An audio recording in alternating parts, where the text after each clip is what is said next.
and I've said this from the day I met you, you have the greatest voice in comedy, and maybe that I've ever. Oh, that's nice. It's unbelievable. And then when you see the package, you're like, never mind. 2005. Yeah. I'm flying JetBlue from New York to LA. Nice. All right, you're gonna brag. JetBlue. And I was like going back home saying I'm gonna book a pilot this year, and I did. But I was like flying home going, this is the year for me. I was like, I'm gonna do it. I was feeling all confident. Those good pumped up flights. And the guy. Then a couple comes and sits next to me. I'm in the aisle, and the guy takes the middle seat, the woman takes the window seat. And then I start to realize the guy in the middle is Michael Richards. Wow. And I'm like, this is Michael Richards. And we are watching the Sri Lanka flood on the little TVs on JetBlue. Right, yeah. And he goes, isn't that horrible? I'm like, yeah. So we start talking about it. He asked what I do. I say stand-up comedy. He's like, I was never good at that. And I said, you should try it. I said, I saw you host the, and he goes, oh, come on, really? I was like, yeah, I saw. But you. what would I talk about? Well, I was like, I saw you host the Young. What are your thoughts on minorities? So he was like, I'm not really good. I was like, listen, you can go to the Laugh Factory, and tell Jamie that you don't want to be listed, and you could just have a spot and you could practice. So this was a guy who was nervous about it, who didn't know how to do it, and he wanted to try it. He didn't know what to do with his new career. Yeah. And so I encouraged him to go to the club that ruined his life. And then meanwhile, I took seeing him as a sign, and my career went good for a while there. But like my career took off and his career ended all on the same flight. Now cut to 3 months later, I'm on the same JetBlue flight flying back to New York, and he... And then the TV comes on and it says, Michael Richards exploded at the Laugh Factory. And I'm like, what? So I'm literally on the same plane, watching the same TV I watched with him and seeing his career blow up. Do you have any from just the road or starting stand-up? Hitler stories? Yeah. So I was telling Hitler, you know what I don't like Jews. You should kill the Jews. That's like Brian Scolaro throughout his career. It's like the opposite of Forrest Gump. All the horrible things I created. Exactly. Just all that. Trust me. OJ. No one's ever going to think you did it. You know, you should try to get back together with her. That's gonna She's dating a white guy. Doesn't that bother you? But that was the first time I met you. But your voice is not necessarily Queen's. It used to be. Yeah. I almost threw up. I'm really sorry. But you almost threw up just then? It's right there. But I used to have a very heavy accent. And, like I sounded like, remember the little kids in Jaws? Come on, Dad, a little longer. That's, get out of the boat. You know, that's what I sound like. I got bit by a vampire. But that is exactly what I looked like and exactly what I sounded like. And then I guess being here for 15 years, it kind of like melded into this. Did it? Yeah. Well, when I met you, you already sounded like Brian Scolaro. You think so? I think so. I had a deep voice. I mean, I think there's a little Queens at the end of your sentences. Right. I used to love Patrice used to imitate me. He would just be like, just sounds. Yeah. He would just do a deep voice. Yeah. But isn't it funny how we talk about Patrice? Oh, Patrice used to shit on me too. Like that was a compliment from Patrice. Like, oh yeah, he paid attention enough to work something out to hurt me. So the idea was to be an actor first when you were a kid? Yeah, it was weird. When I was in, I would say first grade, my father would show us Marx Brothers and Laurel and Hardy. Oh, really? Was your dad an old guy? Yeah. Well, no, he's old now still, you know. Oh, yeah. How old are you? You're 10 years younger 42, than me. Right? Yeah. And I'm 52. Yeah, right. So your dad was a Marx Brothers fan? Yeah, so we grew up watching that. On Channel 11, or did he get the he had them on tapes? VHS. Oh, really? And I always remember, because you know Duck Soup, one of the greatest movies of all time. Yeah. In order for us to watch the VHS, my father didn't want to get up. We didn't have remote controls. Right. So he didn't want to press fast forward. He would just leave the last 5 minutes of the movie before it. And it was On Borrowed Time. Do you ever see On Borrowed Time? No. It's a movie where there's death is in a tree. Yeah. The little kid climbs the tree. Yeah. And then he's supposed to die. Yeah. So the little kid dies at the end. So we had to watch the little kid fall from a tree and die. Then he goes to heaven going, Grandma! And then Duck Soup would start. So it was like every time you watched it. Yeah. If you wanted pain, if you wanted happiness, you had to go through a little bit of pain first. Which is the Scolaro family through and through. So, like Laurel and Hardy, I could understand. I love Laurel and Hardy. What Laurel and Hardy did, this might sound boring. It's not as interesting. No, it's not boring. I've never talked about Laurel and Hardy on here except with Dick Van Dyke. Wow. But like, if you look at what Buster Keaton, this is what I try to do with scripts. When somebody gives me a script, you try to find 5 laughs in one line. When I first started, I was like, as long as I say the line. Who said that? I did. Oh. Yeah, I'm talking to you right now. This is me. No, but you got to find 5 laughs in one line. But that was your own rule. Yeah. Well, in the beginning, I would go on the first sitcom I did. They give me a line. Yeah. I would say the line, and the audience would go, "Yay!" And then I'd say 3 years later, I'm like, "Oh, if I stop the line here, I can get 2 laughs out of it." Yeah. So then we progressed. Right. You know? And so you break down each paragraph they give you and try to get more laughs. Right. Whereas like Big Bang Theory, those guys do that. You'll notice that they'd stop a line and then, you know. So Buster Keaton, I felt like, would throw himself down a flight of stairs. His foot would go in a bucket and he'd fall down the stairs. And it was brilliant because it's really him. Yeah. But then when sound came in, Laurel and Hardy had to figure out what can we do with this? Yeah. They're like, well, let's slow down the fall. Let's make 5 laughs on this one fall. Like, we'll have Stan put the bucket on the top of the stairs.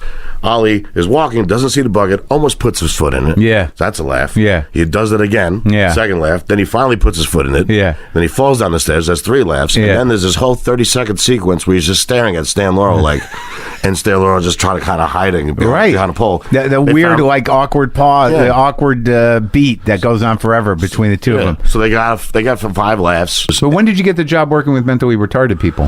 When I graduated college. But I had been doing it already. But you did for 15 years? For a long time. And a lot of them are still my friends. Like, when I go home, I'll visit them. You know, I was there for when their parents died. And like, you like, what compelled you? Well, originally it was just a job I felt comfortable doing. It was a fun job, and it was what it was up my league of what I do. Like, I would get fired from any other job from my mouth. Right. But this job supported my mouth. So you were a smart ass. Well, if you think about it this way, this is my favorite story of how I sum up my entire years working with him. Chucky is an older, slight MR, slight mental retardation. He was sitting in bed. He wouldn't go to bed. Mm-hmm. And I was like, Chucky, why aren't you going to bed? You got to work tomorrow. And he goes, there's a monster in my closet. Now, I know Chucky's smart enough to know there's no monster in his closet. Right. So I go, really? I go, holy shit, we got to get out of here. And I pick up his wiffle ball bat, and I open the closet, and I start beating. Nothing. Yeah. You're not supposed to do this. They would call me in an office and go, Brian, that's not the way. You just tell Chucky to stop playing fantasy games. Yeah. But I would go along with it and pretend to beat the monster, and I would put my hand through the door, acting like I was choking myself. Yeah. And then I'd be like, all right, he's dead, Chucky. Everything's fine. And Chucky would sit there and laugh, and then that satisfied him, and he'd go to bed. Right. That's the way I would handle things. You know what I mean? I remember when I was first on, I did that TV show called 3 Sisters in 2001. Yeah. Nobody watched it because 9/11 happened the next day. Yeah. That's my career. And I suppose not people that died had it worse. Yeah. But when I first appeared on the TV, I was like, you see me, Paul? There's me right there. No. Couldn't handle the fact that I was in the room and on the TV at the same time. Right. No. And he walked out of the room. It was frustrating for him to handle both. Yeah. That's hilarious. Yeah, and then interesting. Well, yeah, it's honest. I mean, I've had that experience with me on TV. You had to leave the room. I'm like, no. Turn it off. I will do that. And you know what I'm going to do right now? I'm going to introduce our guest this week. Ladies and gentlemen, we're excited. It's been a long time coming. Excited to have him on. For the first time on the Crab Feast. Please welcome Brian Scolaro. Welcome to Crab Feast. Welcome to the Crab Feast. Thank you so much. Thank you. Thanks. Thanks for being here, Brian. Thanks for having me, man. I was waiting for you guys to ask. I eventually had to ask you. You guys are going to fucking on the show or not? See, you're lucky because off go on podcasts, you're already interesting because you have an interesting voice. Okay, yeah, you think so? You know what I mean? You do have a great voice. Yeah, dude. I used to have this voice when I was in grammar school, and I would call my friends. This same voice? Pretty much, and then I'd call my friends, and the mothers wouldn't want to put them on the phone. They thought I was like a pedophile teacher. Yeah, that's true, though, yeah. Did your dad want you to be a... No, they didn't want me to do anything like that. My mother was. They were very supportive of, like, when I was in plays, and I did a lot of plays, so they were very supportive. Like in high school and stuff like that. Grammar school, high school. I remember playing. I was David in David versus Goliath in like 5th grade. How'd you do? I was great. But still, I had to wear a sash. There was a black girl in my class who was like trying to make fun of me, and she was like, "You got to wear a bra, Brian," because I was wearing the sash. Because David doesn't wear a shirt. But really, I was in shape. There was no tits. 5th grade, man. Yeah. And she apologized on Facebook years later for that. Did she really? Yeah, because I confronted her with it. Because I confronted her with it. That's one of my favorite things is confronting people from my past. something I want to do. Like, I thought about this. There's been so many people who fucked me over that if I ever became famous, it would be really funny not to do anything with that fame and just kill the whole career by saying, I want a show. And then you put out offers to all the actors and writers and directors who fucked you, and you get them all for the table read, and then you set the studio on fire. That'd be great. That'd be a great way to do it. And so then after college, you just like, I'm going to try stand-up? Yeah, well, I did a show in college that was so bad. A stand-up show? Yeah, because I did that first show for my friends in stand-up New York, and I was like, I do comedy. And they were like, well, we have a hypnotist coming. Do you want to open for him? It was October 1992. It was the worst show that anybody's ever seen. Not only do you tank in front of an audience, but you tank in front of an audience you have to live with for the next 3 years. Yeah. And 2001, I did a pilot with Tiffany Thiessen, written by Steve Korn, who writes Adam Sandler. I like that you dropped the Amber, by the way. Well, because at that point she didn't have Amber. Didn't she back to Tiffany Thiessen now too? Like I think there was a. I haven't really talked to her. She much. bookended the Amber, man. But we did that pilot, and it didn't get picked up. We got beat by Scrubs. And then I got a writer named Les Lewis, who was on the pilot, was working on Three Sisters, which was an NBC show. It had Emerald, the sitcom Emerald, as a lead-in. Oh yeah, that's right. He had a sitcom, and Frasier was after it, like the second to last season of Frasier. And then I got on that show, so they gave me $5,000 to move. I just moved. And I was like, my dream's coming true. From New York to LA? Like, I know it's not a hit show, but my dream's coming true. I'm being thrown on a show. You're right before Frasier, dude. And then we get here, and my episode airs. I go back to New York, and everyone's like, hey, you're on TV. And then I go back to LA to shoot like the next few episodes, and 9/11 happens. And nobody could give a shit about three fake sisters on a fucking NBC show with Emerald. And it just died. Yeah, it just went. Yeah, well, my career is full of a lot of bad luck. Good job. So tell me, what was you going to say about Conan? So I get on Conan, and it's in New York, and I'm like, I was excited. It's my friend. Conan's the show. That's when Conan was hot as ice. And I was so I was sitting there, and then the show starts, and I go, oh, are they going to show me the microphone? Because I do sneezes. It was when I was going to do sneezes on TV, and my bit is like I get loud and then I get quiet, and the sound got to know not to lower it, because in my experience they always lower it. They go, "What's this fucking kid doing?" So then they keep it low. So I was hoping to show me, and then Conan comes out and he's all teary eyed, and he says his friend passed away. Tim Russert died of a heart attack about an hour and a half before showtime, like 2 floors above. Come on, dude. So now, like, Deal Healy goes out, and he's got the hat over his eyes. It's not going well, because he doesn't even want to be there because it's just awkward. The audience doesn't laugh at this kid. They show clips of Tim Russert. I come out. The audience doesn't laugh for a while. And you're there to do stand-up. Was DL do? He wasn't doing stand-up. Nah, he was being interviewed, but it was like no laughs. Conan was off his game. Yeah. And so I end great, but the first joke definitely suffered. But I end great, and I forget that Tim Russert died. So I'm sitting on the couch like, yeah. And the band starts playing, and Conan leans over to me during commercial. He goes, so can you believe, and I lean forward like, hey, he's going to tell me something nice about my performance. He goes, can you believe when we were kids, we thought 40 was a good age. But now, no, you could just die. You could have a heart attack. And I was like, yeah, I'm sorry. I'm really sorry to hear about your friend. He goes, no, I'm sorry you came on tonight. I'm sorry. I want to have all you guys back. I'm sorry. And the band, and we're all talking about death. And I was like, well, I'm almost 40. And Deal was like, yeah, I just turned 40. I was like, well, here we are. We might die soon. And the band's like, that's the conversation going on when back home they're just seeing lip flap. Like, look at him talking to Conan. And I get on Ferguson, and they tape it, and they go, you're going to be on in 2 weeks. And I'm like, great. And then they call me the next day, and they go, oh, that guy dressed up as the Joker and killed everybody in Aurora in that movie theater. So now we have to scrap his monologue about Batman. So we're just going to throw your thing on.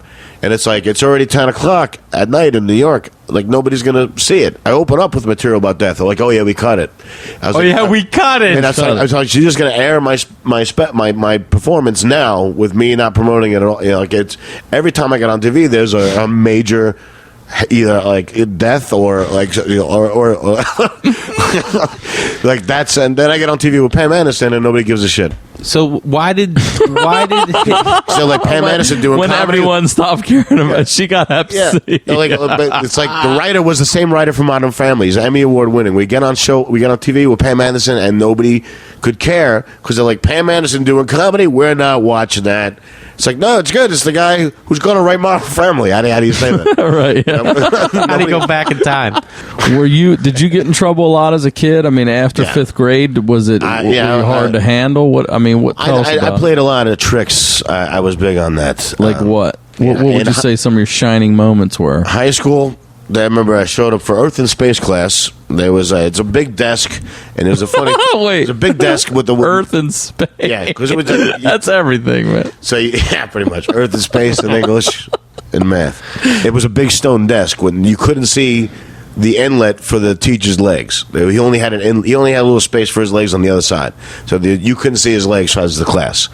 So I showed up early and nobody was there, so I crawled into the inlet, and then the class filed in. He took attendance. My name I didn't say here, so I heard him go, like I just see his knees standing in front of me.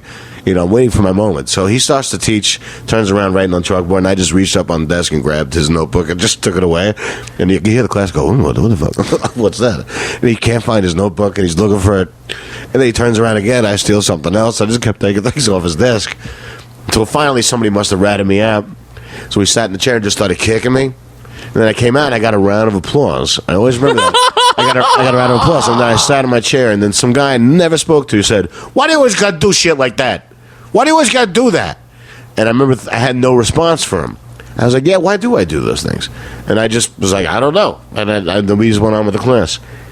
My other favorite was there was a library. I wonder why that guy was so mad. Yeah, I don't know. Sometimes Teacher wasn't even that mad. No. And I used to walk into the library, say hi to the librarian, and then she'd go, hi, Brian. And then I'd go down to the end of the library and then sneak through the window, climb out of the school, and then come back around and come through the front door and go, hey. And then she'd go, hi, Brian. And then I'd go sneak out the window, come around, and I'd go, how you doing, Mrs. Something? And she'd go, what? And she would be confused, like, how's he doing this? And I just kept coming through the front door. Dude, that's awesome. Yeah. I got people to form a circle with me in the yard during recess, and we pretended we were cheering for a fight, so people would come and look for a fight. You organized just like a sandwich. It's a fight flash mob. Dude, that's awesome. That was the kind of shit I did. Social experiments that people thought I was crazy more than funny. Yeah, I like that. More of a social experiment. Yeah. I mean, when you're on set with Pam Anderson, like back then, she was on every calendar, like she was the it girl. How was she? Was she nice? She was really great, man. Yeah. She was. I'll tell you a good story. She said to me, she said next to me, she goes, "Who's Ollie G?" And I go, because Ollie G was the biggest guy right then. I go, why? She goes, he wants me to do his movie. I go, do it. She's like, no, but you think? I go, do it. So she was at the end of Borat. I say because of me. But also she was really giving. Like she was doing Kimmel. And Jimmy Kimmel's show was down the street from my house. And she goes, I'm doing Kimmel. I was like, I live down the street. She goes, come. So I went to visit. And in the beginning they show pictures of people like coming up, Pam and Leonard. Yeah. So she grabs me and she kisses me. And opens my shirt and starts kissing me. And then they take a picture. And they go, okay, now we just want one of you. And she goes, no, use that one. Like she wanted me to she shared her celebrity with me. It was very. So the opening of Kimmel is her kissing you? Yeah, it's crazy. But, so you know how much I got laid that week from other people? Because like I walked into the green room, all the girls like, who's this fat guy walking in with Pam Anderson? I have so many Cellar stories though. Yeah. Chris Rock's on stage, and there's this drunk white kid in a suit with two girls on the other side of him. He's not being a dick. He's just like blah blah blah blah blah blah. He's just like trying to be part of the show. Chris Rock's just talking over him. So I was like, oh, I'll do that too. So I'm next. So you can follow. It's easy to follow celebrities to the Cellar because they're always trying new stuff. So you can go up there and seem like a genius. Ride the wave. So I do that. I'm talking over the guy. It's like blah blah blah blah. I'm just talking over him. Next to Sharon Small. You know Sharon? No, I don't. I don't know Sharon. He's a wonderful guy. Yeah. He was probably one of my better friends in comedy. So he goes on. So we all go upstairs to the Cellar. Well, I go upstairs to the Cellar. And when you mean go upstairs, so everybody knows. The Olive Tree Cafe. The Olive Tree Cafe downstairs is the McDougal room, as they call it. Yeah, that's the hot. That's the original place. Yeah. So we're upstairs, and above the bar is a small TV that shows you what's going on stage. Yep. So as I'm talking to like Russ Neve and like Chappelle, whoever was there, I look up and I see Sherrod doing this on stage and just people running around. It's like, what the fuck is going on? So I go downstairs and there's mayhem. So apparently what happened was 2 Italian kids in the back got annoyed at this drunk kid and smashed a beer mug over his head. So now I go outside to smoke a cigarette. I'm talking to Sherrod. We're like, well, that's crazy. I guess so. The show's on hold right now. And then cops come. They put the 2 Italian kids in the car. The guy comes out covered in blood. He goes, I'm going to sue you. I'm going to sue this place. The ambulance is on his way. I'm going to sue the ambulance. And then he goes, I'm an innocent bystander. So I looked at him and go, you're not that innocent. And he looks at me like, why is this guy? He was funny. I liked him. Why is he being So then the next day, my mother calls me. And she goes, what's going to happen with the Cellar? Hey, what do you mean? She goes, the Cellar. Donald Trump Jr. got attacked with the Cellar. And I go, that was Donald Trump Jr.? And then she goes, yeah. And I'm like, holy shit.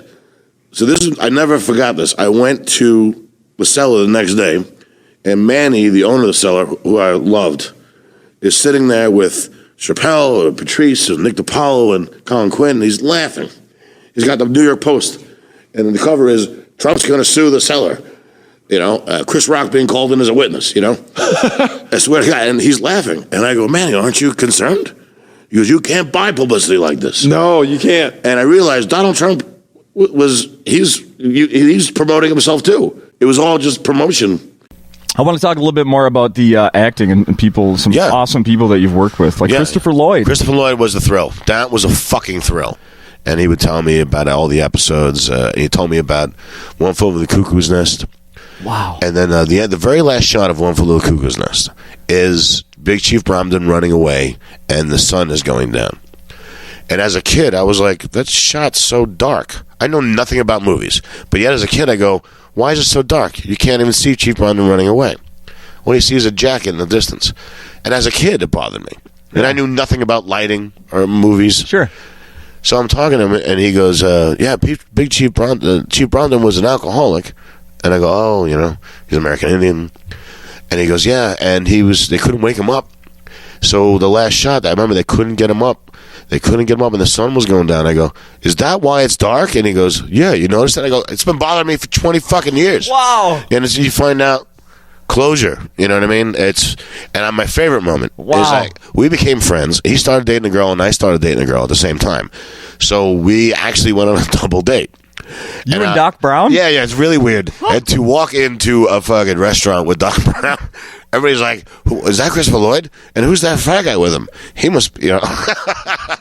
And our girlfriends became friends, and he was very nice. I remember him pointing to a magazine about Santa Barbara Film Festival, and he goes, "See this woman?" I go, "Yeah." He goes, "That's my first wife." And he goes, "You see this woman?" On the same page. And I go, "Yeah." He goes, "That's my second wife." What? And he goes, "You see this picture down here?" And I go, "Yeah." And he goes, "That's me and my new girlfriend." I go, "So the last 3 women you've been with are all on the same page in a magazine." What? But yeah, and he just kind of like giggles. We got picked up for a second season, and I ran in the room. The president of Fox came down, and he goes, and he said it to the audience, "I'm picking the show up for a second season." And everybody started cheering. And I looked to my left, and it's Christopher Lloyd, and he was happy, I was happy, and we both just hugged. I couldn't believe it, you know, to have that kind of moment. And then, cut to 5 years later, I'm getting off an airplane in Kansas City, and the woman's in the car, and I get in the car, and she's driving me to the comedy club, and she goes, "Don't mind my squirrels." And they started attacking my face. There was a squirrel in the car, and it started running around my face, and like his claws were in my eyes. What? And I had to pretend I liked it. I was like, "Oh, this is cool." Meanwhile, the squirrels are eating my face. Oh no! And then right at that moment, I thought, I used to be on TV with Christopher Lloyd. Yeah. My career's over. There's no way he's dealing with squirrels right now. Yeah, my career's over. One of my favorite moments was we were about to go through the curtain for the last episode of season 1. Before we got renewed, we didn't know. And I said to Pam and to Elon Gold and to Christopher, I was like, I just want you guys to know this is the best time I've ever had in my life. Doing this with you guys is the best. And is the most fun I've ever had. And Christopher Lloyd goes, "Yeah, me too." And Elon goes, "Yeah, because Taxi was a fucking mess." And he goes, No, I'm just straight now. Meaning he's not on drugs or alcohol. Yeah. And we were like, oh, that was a nice moment. Wow. How about Brian Doyle Murray? He was fun. Yeah. I like Brian Doyle Murray. We talked about quitting cigarette smoking, And I was like, did you ever smoke on the toilet? And he goes, yeah. No, he said, did you ever smoke on the toilet? I go, yeah. He goes, it's a little difficult. You got to, when you ash a cigarette, you got to watch your balls. And I was like, he was funny. And one time I asked him, I was like, did you ever, because they gave me something I didn't want to do. And I said to him, did you ever get asked to do something you don't want to do? And he goes, I don't want to do anything. And that just made me laugh. Yeah. He was really supportive and kind. We were drunk one night, and this is going to sound like I'm complimenting myself, but it's really a compliment to him to be at his level, to have written Caddyshack, to be pretty much the John Adams of American comedy. Or, you know what I mean? And to be involved in National Lampoon Radio Hour. Yeah. And Forum Saturday Night Live and Forum National Lampoon in this humor. And he was like, Brian, you're one of the best I've ever seen. And I was like, and I was like, really? He goes, yeah. He goes, yeah, no matter what the pace is of the room, you stop the pace and you change it to your pace. I've never seen it before. Everything you say is kills. You're one of the best I've ever seen. And then I never saw him again. Huh. Yeah, they didn't do the show after that. But I was like, man. It doesn't matter who it's from. If an idea walks in the room, you better pay attention. Yeah. You know? Sure. And take it from anybody. Well, I mean, comedy's a little different because you always got people that sort of like, hey, can I give you a tag? I'm like, what? And then they're what does that mean? A joke? Like a punchline. Like if you have a joke and a comic will want to give you a little punchline or something to make it better. Oh, okay. But they're not asking for it. They're suggesting. No, they're just like, can I tag? And I'm like, okay, what is it? I'm like, I don't know if that's really for me. But like one guy tagged a joke and it's one of the best tags I got. Tag a joke. Wow. Yeah. No shit. Well, like I was doing this thing like I do this setup of there's a bit in this joke where I go like, if you got a bat, if you're going to hit a guy with a bat, you better have hit a guy with a bat before. Yeah. Because I'm talking about, not only could I not shoot a guy with a gun, I don't think I hit a guy with a bat. So that was what I had. Yeah. And then this guy Scolaro, Brian Scolaro, who's very funny, he goes, you know what you should say? You should say, because you'll probably end up getting hit with your own bat. That's great, man. Great. And that's very generous of him. Well, yeah, I mean, to give you a tag. Yeah, I like when people give me tags.